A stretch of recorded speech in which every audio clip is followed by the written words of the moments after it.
Hello అండి, welcome to cook with Bhargavi YouTube channel. ఈరోజు మనము ఒక సింపుల్ ట్రిప్ వ్లాగ్తో వచ్చేసామండి మేము ముందుకి. ఇక్కడ కనిపిస్తున్న ఈ ఆలయం ఏంటో ఒక్కసారి చెప్పుకొని చూద్దాం. కమెంట్స్లో మెన్షన్ చేయండి. సముద్రపు అలల తీరాన్ని తాకుతూ ఉంటే అలల మధ్యలో ఒక అద్భుతమైన ఆలయం కనిపిస్తే ఆ అనుభూతి వేరు కదా. అలాంటి అందమైన ప్రదేశమే మన మహాబలిపురం షోర్ టెంపుల్. ఒకవైపు ప్రశాంతమైన సముద్రం, మరోవైపు ఎన్నో వందల సంవత్సరాల చరిత్ర చెప్పే ఈ అద్భుతమైన ఆలయం చూడగానే మనసును ఆగిపోయినట్టుగా అనిపిస్తుంది. మహాబలిపురాన్ని మామల్లపురం అని కూడా పిలుస్తారు. ఇది పల్లవుల కాలంలో ఎంతో ప్రాముఖ్యత పొందిన ప్రాంతం. పల్లవ రాజు కాలంలో ఇక్కడ అద్భుతమైన రాతి శిల్పాలు, గుహాలయాలు, రథాలు, ఆలయాలు నిర్మించారు. అందులో ప్రత్యేకంగా మనం చెప్పుకోవాల్సినది ఈ షోర్ టెంపుల్. సుమారు 8వ శతాబ్దంలో పల్లవ రాజసింహ పల్లవుడు ఈ ఆలయాన్ని నిర్మించినట్లు చరిత్ర చెబుతుంది. సముద్రానికి చాలా దగ్గరగా ఉండటంతో దీనిని షోర్ టెంపుల్ అని పేరు వచ్చింది. ఈ ఆలయాన్ని చూస్తే అప్పటి శిల్పులు ఎంతో అద్భుతమైన ప్రతిభ కలిగి ఉన్నారో అర్థమవుతుంది కదా. పెద్ద పెద్ద రాతి బండలతో ఇంత అందమైన నిర్మాణాన్ని సముద్రం ఒడ్డున ఎన్నో సంవత్సరాల క్రితమే నిర్మించడం నిజంగా ఆశ్చర్యమేనండి. ఈ ఆలయ సముదాయంలో శివుడికి అంకితం చేసే ఆలయంతో పాటు మహావిష్ణువుకి సంబంధించిన ఆలయం కూడా ఉంటుంది.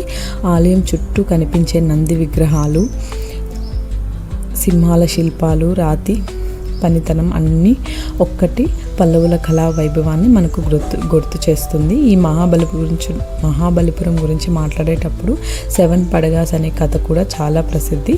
ఒకప్పుడు ఈ సముద్ర తీరంలో 7 అద్భుతమైన నిర్మాణాలు ఉండేవి. ఒక పురాతన కథ చెబుతుంది. వాటిలో ప్రస్తుతం మనకు కనిపిస్తున్న ప్రధాన కట్టడం ఈ షోర్ టెంపుల్ మాత్రమే అండి. ఇన్ని సంవత్సరాలు గడిచిన సముద్రపు గాలులు, అలలు, తుఫానులు ఎదుర్కొంటూ ఈ ఆలయం ఎప్పటికీ ఎంతో గంభీరంగా నిలిచి ఉంది. అందుకే మహాబలిపురం అంటే కేవలం ఒక టూరిస్ట్ ప్లేస్ మాత్రమే కాదు, ఇది మన చరిత్రకు, మన శిల్పకళలకు, మన పూర్వీకుల ప్రతిభకు గుర్తు చేసే ఒక అందమైన వారసత్వమైన ప్రదేశం. ఒకవైపు చరిత్ర చెప్పే అద్భుతమైన ఆలయం, మరోవైపు ఎప్పటికీ ఆగని ఈ సముద్రపు అలలు. ఈ రెండింటిని ఒకేసారి చూస్తుంటే మహాబలిపురం ఎందుకు ఇంత ప్రత్యేకమైన ప్రదేశమో మనకే అర్థమవుతుంది. అందుకే అవకాశం దొరికితే ఒక్కసారైనా మీరు మహాబలిపురం వచ్చి ఈ చరిత్రను, ఈ శిల్పకళలను, ఈ సముద్రపు అందాన్ని మీ కళ్ళతో చూడండి. ఇదే మన మహాబలిపురం చరిత్ర మోస్తూ అలలతో కలిసి అందంగా నిలిచిన ఒక అద్భుతమైన ప్రదేశం అండి.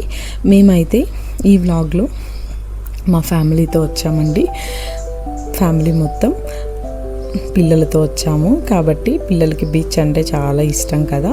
అందుకోసమే మేము ఈ ప్లేస్ని ఎంచుకున్నాము. ఒక పక్క టెంపుల్, ఇంకొక పక్క బీచ్ అన్నీ ఉంటాయి కదా, షాపింగ్స్ అన్నీ ఉన్నాయండి. పిల్లలకైతే చాలా బాగా ఎంజాయ్ చేస్తారు బీచ్లో. సో అందుకనే మేము అర్లీ మార్నింగ్ ఇలా బీచ్కి వచ్చేసాము. 6 o'clockకి పిల్లల్ని తీసుకొని చాలా బాగా ఎంజాయ్ చేశారండి.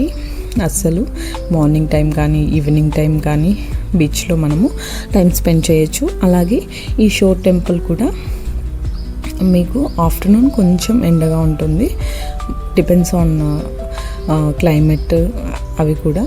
కాకపోతే వర్షం అలా పడేటప్పుడు అయితే ఫుల్ డే బాగుంటుంది. ఇలా మనము షోర్ టెంపుల్ లోపల నుంచి కూడా మనం బీచ్ వ్యూని మొత్తం చూడొచ్చండి. ఇది జస్ట్ బీచ్ పక్కనే ఉంటుంది. అక్కడే మనకు షాపింగ్స్ ఉంటాయి, ఆడుకోవడానికి పిల్లలకి ఏదైనా షాపింగ్ చేయించడానికి అన్నీ. ఇలా అటుపక్క బీచ్ ఉంటుంది, ఇటుపక్క మొత్తం బీచే ఉంటుంది, మధ్యలో ఈ టెంపుల్ ఉంటుంది. మీరు ఎటుపక్క పైన మీరు బీచ్ వ్యూని ఎంజాయ్ చేస్తారు. ఇలా మా పిల్లలు, మా చిన్న బాబు కూడా 1.5 years అండి, కానీ చాలా బాగా ఎంజాయ్ చేశాడు. సో మేము ఇలా చాలా పిక్స్ తీసుకున్నాము. నేను ఫుల్ వీడియోస్ అందుకే తీయలేదండి, పిక్స్ అన్నీ యాడ్ చేస్తున్నాను చూడండి. ఇలా ఫుల్ ఫ్యామిలీతో పిల్లలతో మేము ఈ ట్రిప్ని చాలా బాగా ఎంజాయ్ చేసామండి. అండ్ ఆల్సో నాకు one of the best place అని చెప్తాను. ఈ షోర్ టెంపుల్ అయితే మహాబలిపురం టెంపుల్ చాలా బాగుందండి. మీరు తప్పకుండా ఒక్కసారి విజిట్ చేసి ఎలా ఉందో చెప్పండి. Thank you.